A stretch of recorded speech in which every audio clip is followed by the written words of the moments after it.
Alhamdulillah, Alhamdulillahi Rabbil Alamin. Huwallazi ba'atha fil ummiyina rasulan minhum yatslu alaihim ayatihi wa yuzakkihim wa yu'allimuhumul kitaba wal hikmata wa in kanu min qablu lafi dhalalin mubin.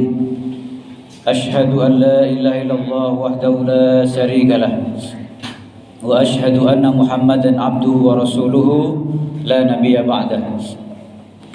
Allahumma salli wa sallim ala sayyidina Muhammad wa ala ali sayyidina Muhammad. Wa qala Allah ta'ala fi kitabil karim, a'udzu billahi minasy syaithanir rajim. Bismillahirrahmanirrahim.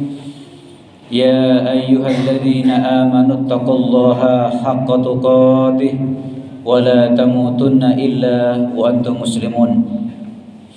Ya ayyuhan nasu taqu rabbakumul ladzi khalaqakum min nafsin wahidah wa khalaqa minha zawjaha wa bassa minhuma rijalan katsiran wa nisaa'a wattaqullaha alladzi tasaaluna bihi wal arham innallaha kana 'alaikum raqiba.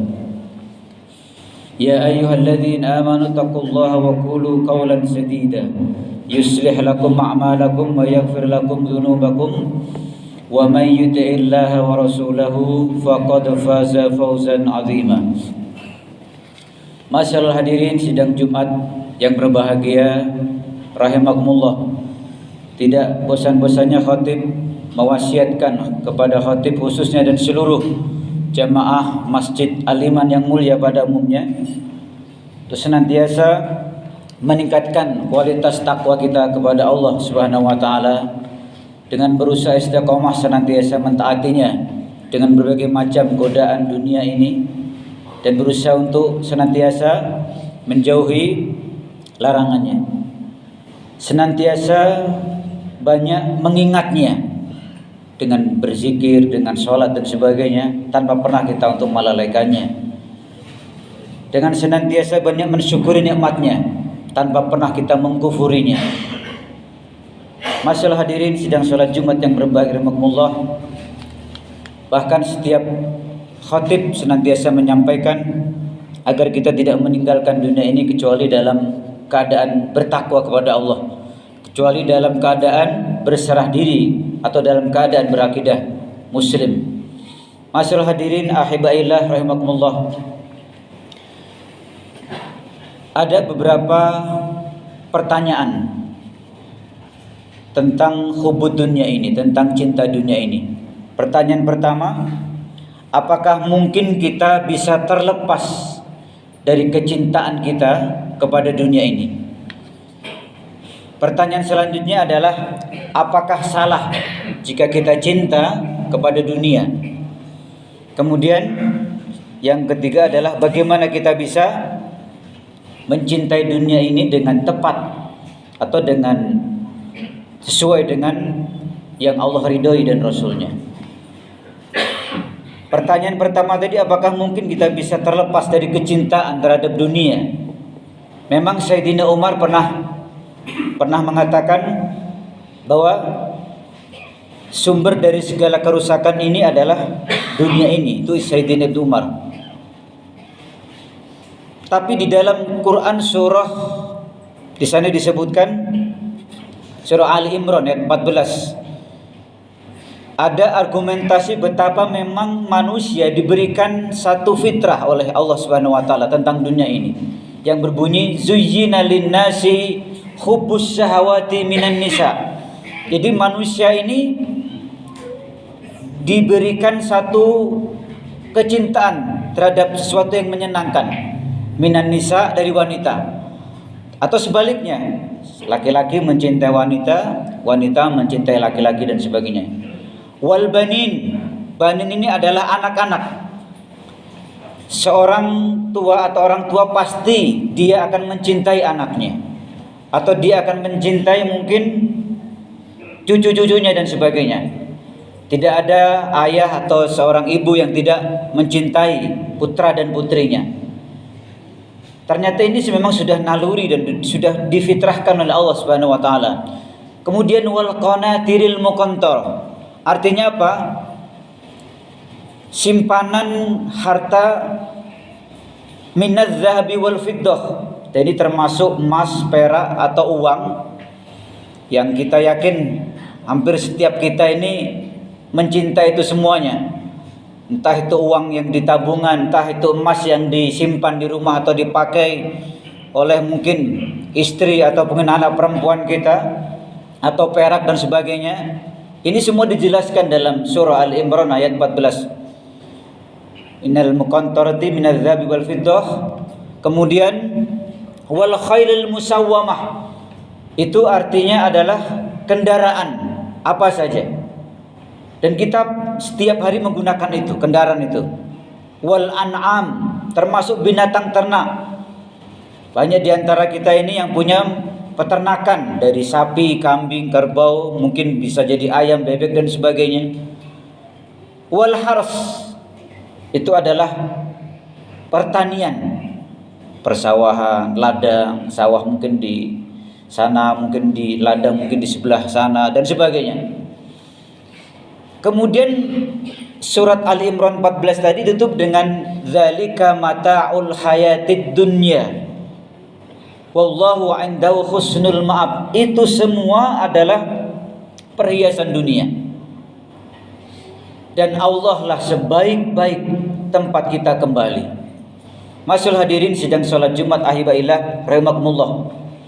Dari ayat ini Islam memberikan penjelasan bahwasanya Islam tidak memusuhi orang untuk bisa menjadi kaya. Islam tidak memerangi orang untuk punya fasilitas mewah dan sebagainya, tidak dilarang dalam Islam. Kemudian yang menjadi terlaknat atau yang dilarang dalam Islam itu bagaimana? Ini pertanyaan kedua tadi, apakah salah kita cinta kepada dunia?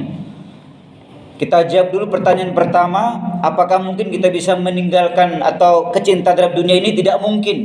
Kita hidup di dunia, rumah kita adalah dunia, ayah ibu kita dunia, sekolah kita dunia, kantor kita juga di dunia, kendaraan kita dunia, handphone yang kita pakai untuk tiap hari komunikasi mungkin juga itu dunia. Fasilitas di rumah bahkan kita hampir tiap hari menggunakan itu. Ternyata jawabannya tidak mungkin, mustahil kita bisa terlepas daripada kecintaan terhadap dunia ini. Bahkan di dalam hadis yang diriwayatkan oleh Imam Bukhari nomor hadis 1472, Rasulullah mengatakan inna dunya khulwun khudurun, kata Rasulullah. Innal hadzal mala, jadi sesungguhnya dunia ini atau uang ini, kata Rasulullah, khulwun khudurun, jadi manis. Khudurun itu hijau, artinya apa? Indah, menyenangkan. Faman akhadhahu bi sakhawati nafsin burika lahu fihi, kata Rasulullah. Siapa yang mengambilnya dengan cara yang baik, dengan cara yang tenang. Artinya apa? Mencari harta itu, mendapatkan harta itu dengan cara yang baik, tenang itu adalah dengan cara yang halal. Burikalahu fihi, maka insyaallah harta itu akan diberikan keberkahan oleh Allah Subhanahu wa taala. Wa man akhadhahu bi ghairi sakhawati nafsin, siapa yang mencari harta itu dengan cara yang tidak baik, artinya dengan cara tamak, bisa diartikan dengan cara haram, lam yubarik fih, maka Allah sekali-kali tidak akan memberikan keberkahan. Jadi pertanyaan kedua, apakah salah kita cinta kepada dunia? Ini tergantung. Kalau mendapatkan dunia itu dengan cara yang tidak dibenarkan oleh Allah, dengan cara yang haram, itu jadi tidak baik. Kalau dunia yang didapatkan itu membuatnya menjadi sombong, angkuh, itu jadi tidak baik. Kalau dengan dihasilkannya dunia ini membuat dia lalai untuk ibadah kepada Allah Subhanahu wa taala, jadinya tidak baik seperti itu. Sehingga Rasulullah mengajarkan kita doa, Allahumma ja'al hadhid dunya biyadina wa la taj'alha biqulubina. Ya Allah, jadikan dunia ini di tangan kami, bukan di hati kami. Artinya apa? Bisa jadi dunia digenggam tapi akhirat di dalam hatinya. Jadi tergantung tadi, kecintaan dunia itu bisa salah ketika hasil dari dunia itu, kekayaannya membuat dia semakin jauh dari orang lain, membuat dia semakin sombong, membuat semakin angkuh.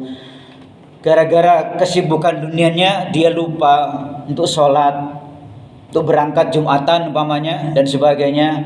Ini menjadi tercela, jadi pekerjaan dunianya itu. Gara-gara dunia sehingga dia tidak membayar kewajiban karena sudah nisab haul, tidak membayar zakat dan sebagainya. Ini jadi yang tercela. Jadi apakah salah kita cinta kepada dunia? Tergantung. Kalau dunia membuat dia semakin sadar bahwasanya pemilik hakiki harta ini adalah Allah Subhanahu wa taala. Allah Maha Pemberi, kita ini penerima amanah dari Allah Subhanahu wa taala. Karena tidak mungkin kita terlepas dari itu. Karena ad-dunya mazra'atul akhirah, dunia adalah jembatan menuju akhirat. Al-Qasas 77 juga Allah mengingatkan kita, wabtaghi fima ataakallahu darul akhirah wala tansa nasibaka minad dunya. Carilah apa-apa yang Allah karuniakan untuk urusanmu akhirat. Tetapi kata Allah, wala tansa nasibaka minad dunya. Jangan kau lupakan nasibmu terhadap dunia ini. Karena kita hidup ini tidak ada yang gratis. Sekolah kita, anak kita bayar, listrik kita harus bayar, kadang untuk pulsa, kuota, mungkin rumah kita kontrak dan sebagainya, atau kita pengen bangun rumah, semuanya serba membayar kebutuhan primer. Dan itu tidak mungkin kita dapatkan dengan ini. Oleh karena itu kita harus mencari dunia untuk bekerja, dan itu memang wajib. Faqul i'malu fasayarallahu a'malakum wa rasuluhu wal mu'minun. Kerjakanlah atau bekerjalah. Sungguhnya Allah, Rasulnya dan orang-orang mukmin akan melihat pekerjaanmu, tidak melihat hasilnya seberapa. Tapi yang dilihat adalah kemampuan, kegigihan, semangat untuk bekerja, mencari yang halal tadi. Masyaallah hadirin sidang salat Jumat ahibaillah rahimakumullah. Jadi dalam Islam harta itu hakikatnya adalah mulia dan indah. Islam bukanlah agama yang mencerca rezeki. Islam bukanlah agama yang memusuhi kekayaan. Tapi Islam mengarahkan agar yang didapatkan itu senantiasa sesuatu yang halal, kemudian dibelanjakan dengan cara yang halal. Kemudian miskin harta bisa juga membahayakan akidah dan akhlak. Tidak sedikit orang yang begitu miskin harta karena godaan fasilitas kesehatan, fasilitas pendidikan dan sebagainya, kemewahan, atau terobsesi dengan jabatan, pangkat, dia bisa mungkin mengalihkan agamanya, berpindah dari Islam mungkin ke agama lain. Ini juga karena faktor kemiskinan, karena dia tidak ikhlas menerima itu, sehingga mungkin dalam hatinya dia mendumel, benci, jengkel, dan ini bisa membahayakan akidah kita kepada Allah Subhanahu wa taala. Sehingga Rasulullah mengatakan kadal fakru ayyakuna kufron. Rasulullah pernah bersabda begitu. Sungguhnya kefakiran itu bisa menjadikan kekufuran. Artinya apa? Kefakiran yang tidak diimbangi dengan keimanan. Imannya tidak jalan, pendekatan diri kepada Allah tidak ada, akhirnya kekufuran. Sehingga ada fasilitas mungkin digoda dengan harta sedikit, dengan kesehatan, di ekonomi, bisa jadi pindah agama. Dan ini akibat dari miskinnya harta itu tadi. Oleh karena itu, masyaallah hadirin sidang salat Jumat ahibaillah rahimakumullah, mari kita tetap terus mencari dunia ini, tapi dengan cara-cara yang dihalalkan oleh Allah Subhanahu wa taala. Dan ketika sudah mendapatkan, jangan sampai kita punya penyakit tadi, penyakit sebagaimana penyakitnya Qarun. Ketika diuji oleh Allah dengan kekayaan yang dulunya miskin, Qarun mengatakan, "Hadza min ilmin indi." Itu ucapan Qarun. Semua ini adalah jerih payahku. Padahal seorang beriman dia mengatakan ketika diberikan fasilitas dunia oleh Allah, "Hadza min fadli rabbi." Ini semua ini adalah berkat daripada kasih sayang Allah, kemurahan Allah Subhanahu wa taala. Kalau sudah mengatakan ini semua jerih payahku, berarti tidak menghiraukan pemberian Allah Subhanahu wa taala, termasuk orang-orang yang kufur nikmat. Dan itulah dulu filosofinya Qarun seperti itu. Kekayaan semua yang didapatkan itu semua atas jerih payahnya. Ini kata Qarun. Oleh karena itu, masalah hadirin sedang sholat Jumat Aibailah rahmatullah, jangan sampai juga kesibukan kita setiap hari yang kita yakin tiap hari kita akan menyibukkan dengan dunia. Memang karena kita tinggal di dunia, jangan sampai melalaikan kita untuk menuju akhirat. Jangan sampai kita menyibukkan dunia ini, kita lupa pemberi dunia ini yang hakiki adalah Allah Subhanahu wa taala, yang hakikatnya kita ini hanya penerima amanah dan suatu saat akan dimintai pertanggungjawaban oleh Allah Subhanahu wa taala. Demikian khutbah singkat yang bisa khotib sampaikan di Jumat yang cukup berbahagia ini. Mudah-mudahan setiap rezeki yang Allah berikan atau yang kita cari adalah rezeki yang halal. Kemudian dari rezeki yang halal itu insyaallah akan bisa kita gunakan untuk sesuatu yang diridhoi dan dihalalkan oleh Allah Subhanahu wa taala. Barakallahu li wa lakum fil Qur'anil azim wa nafa'ani wa iyyakum bima fihi minal ayati wa dzikril hakim wa taqabbala minni wa minkum tilawatahu innahu huwal ghafurur rahim. Alhamdulillahilladzi hadana li hadza wa ma kunna linahtadiya laula an hadana Allah. Asyhadu an la ilaha illallah wahdahu la syarika lah wa asyhadu anna Muhammadan abduhu wa rasuluhu la nabiyya ba'dah. Allahumma salli wa sallim ala sayyidina Muhammad wa ala ali sayyidina Muhammad. Wa qala Allah ta'ala fi kitabil karim, a'udzu billahi minasy syaithanir rajim. Bismillahirrahmanirrahim. Ya ayyuhalladzina amanu taqullaha haqqa tuqatih wa la tamutunna illa wa antum muslimun. Wa'lamu annallaha wa malaikatahu yusalluna 'alan nabi ya ayyuhalladzina amanu sallu 'alaihi wa sallimu taslima.